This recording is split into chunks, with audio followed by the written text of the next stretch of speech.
Present by दीवाना music परो।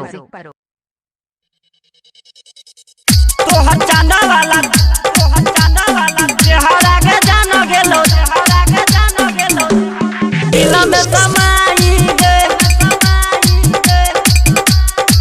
प्रदीप मधुबन पंडौल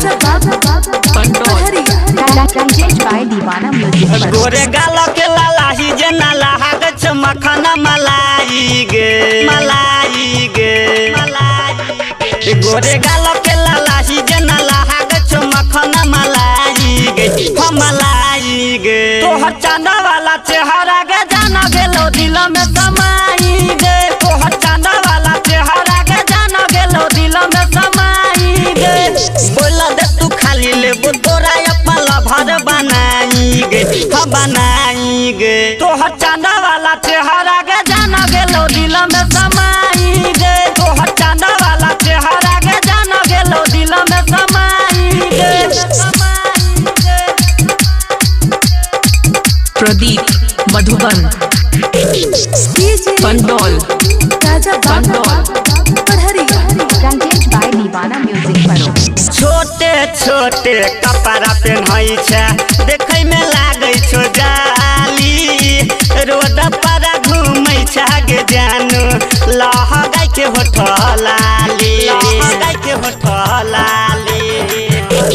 छोटे छोटे कपड़ा पहनाई छे देखे में लागे छो जाली।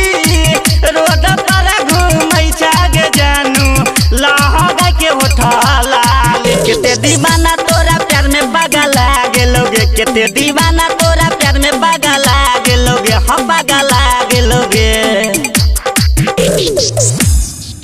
तोहर चांदा वाला चेहरा के जाना गेलो दिल में समाई गे। तोहर चांदा वाला चेहरा के जाना गेलो दिल में समाई गे।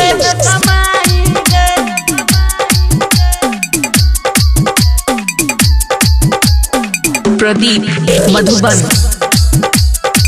पंडौल